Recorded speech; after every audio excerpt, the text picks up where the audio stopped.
పండగలన్నీ చంపిన దినమయ్యా దసరా అంటే 10 తలకాయలు. దశహర. దశహర.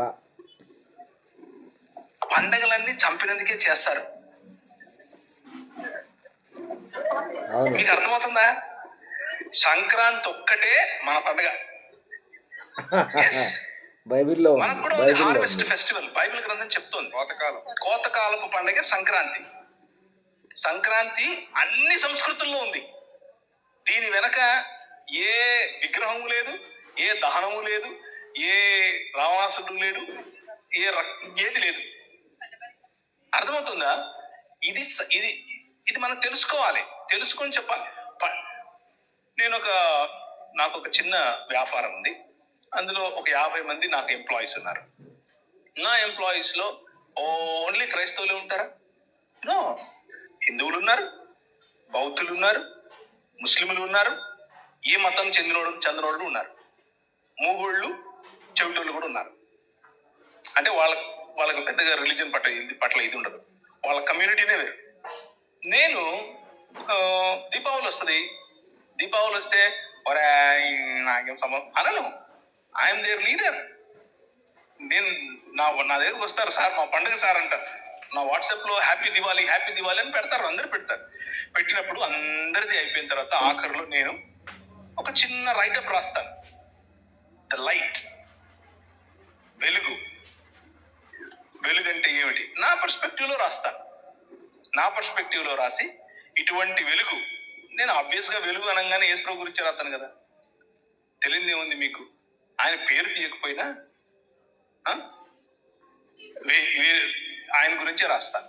ఆయన గురించి రాసి దేవుడు అన్న పదం చాలా స్పష్టంగా వాడతాను. God is the true light. ఆయన నిజమైన వెలుగు. మీ జీవితాలలో అటువంటి వెలుగులు మరిన్ని రావాలని మీకు నేను మీ పండుగ శుభాకాంక్షలు తెలియజేస్తున్నానని చెప్తాను. ఆయనతో ఏకీభవించట్లేదు, కానీ సంతోషంలో కూడా ఉన్నాను. అర్థమవుతుందా? అంటే అన్న నా ఉద్దేశం ఏంటంటే, మనం భారతీయులం, ఫస్ట్ భారతదేశంలో బ్రతుకుతున్నాం.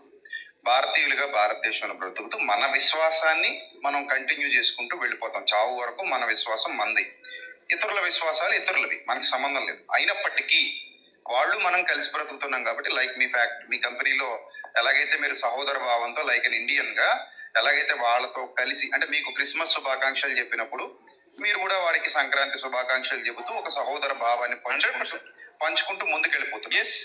దీన్ని కూడా కొంతమంది భూతత్వంలో చూసి, అరే నీ క్రిస్మస్ శుభాకాంక్షలు చెప్తే నువ్వు స్వీకరించవచ్చు, కానీ వాళ్ళకు నువ్వు సంక్రాంతి శుభాకాంక్షలు చెప్పరాదు, చెబితే నువ్వు ఏకీభవించేసినట్టే, వాళ్ళ వర్షిప్ నువ్వు చేసేసినట్టే అన్నట్టు. ఇప్పుడు అలా అనుకున్నప్పుడు వాళ్ళు క్రిస్మస్, సంక్రాంతిలో వర్షిప్ ఏం లేదు ఉందనుకుందాం, కాసేపు ఉందనుకుందాం. ఇప్పుడు వాళ్ళు క్రిస్మస్ శుభాకాంక్షలు చెప్పినప్పుడు మరి వాళ్ళు క్రిస్మస్ చేసేసినట్టే, క్రీస్తుని వర్షిప్ చేసేసినట్టే అనడానికి లేదు కదా పాయింట్. మనం అంటే ఇతరుల్ని ఎందుకు బాధ పెట్టాలి? అంటే ఇతరులు తప్పైతే ఖండిద్దాం, తప్పైతే వద్దని చెప్పేద్దాం. తప్పది, దానికి మనం వద్దు, దానికి మనం సపోర్ట్ చేయొద్దు, తప్పు చేస్తున్నారని చెప్పేది. ఉదాహరణకి కొన్ని చోట్ల జాతరల పేరుతో ఆడవాళ్లతో అర్ధనగ్న ప్రదర్శనలో నృత్యాలు చేయిస్తుంటారు. బరాబర్ 100కి 100%, 200% ఖండిద్దాం. తప్పురాది అని చెప్తాం. అది తప్పది. ఇప్పుడు దేవత పేరిట జాతర చేస్తూ ఏంది చెత్త పనులు, ఇంట్లో ఆడవాళ్ళని అయితే చూపిస్తాం అలా అసభ్యంగా, ఇలాంటి చిల్లర పనులు చేయగానే చెప్పేస్తాం. సో అక్కడ తప్పు కాబట్టి ఏకీభవించాం. తప్పు కాని చోట ఎందుకు అందరితో గొడవలు పెట్టుకోవాలి, అందరితో పంచాయతీలు పెట్టుకోవాలి, అందరినీ అంటూ పోవాలి? ఇదా క్రీస్తు మనకి నేర్పించింది కాదు కదా అనేది నా కాన్సెప్ట్. దాన్నే నేను ఎలా అర్థం చేసుకుంటున్నాను అనంటే, నేను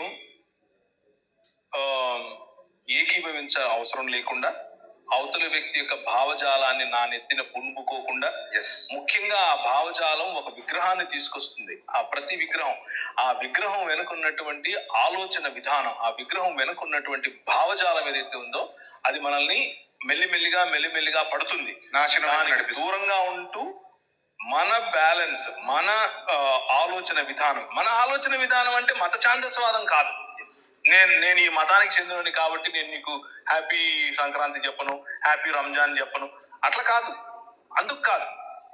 ఆ మతంలో ఉన్నది ఉన్నట్లుగా ఆ మతం ఏదైతే చెప్తుందో దీపావళి గురించి, ఆ ఆలోచన తీసుకుని నేను నిజమైన దీపావళి లేకపోతే నిజమైన వెలుగుని ఈ విధంగా చూస్తున్నాను అని చెబుతూ చాలా ప్రేమగా చాలా సహోదర భావంతో ఒకరినొకరు గ్రీట్ చేసుకోవటం తప్పు కాదు. ఒకరినొకరు ఆశీర్వదించుకోవటం తప్పు కాదు.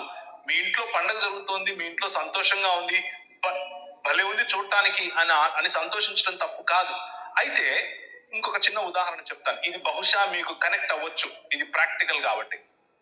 మా ఇంటికి ప్రతి గణేష్ చతుర్థికి కూడా పిల్లలు వస్తారు.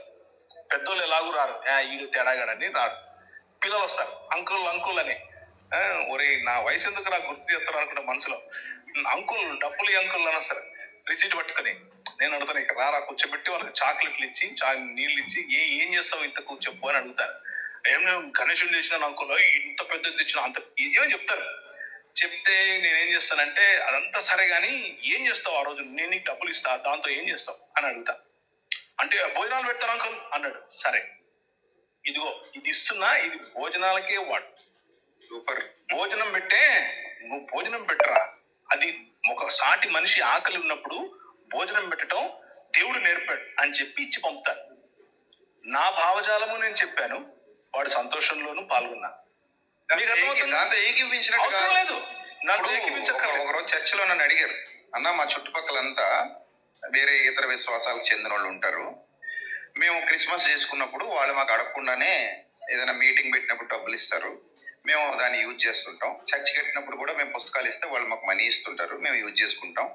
వాళ్ళు వినాయక చవితి చేస్తామని చెప్పి మా దగ్గరకు వస్తారు, అప్పుడు మమ్మల్ని చందా అడుగుతారు, మేము ఇవ్వాలా వద్దా అని అడిగారు. అప్పుడు నేను ఏమన్నానంటే, మీరు తెచ్చుకున్నారుగా వాళ్ళ దగ్గర నుంచి, మీరు తెచ్చుకున్నారు అంటే చర్చి కట్టడానికి తెచ్చుకున్నారు, పండగలప్పుడు తెచ్చుకున్నారు, కవర్లు ఇచ్చి మరీ తెచ్చుకున్నారు.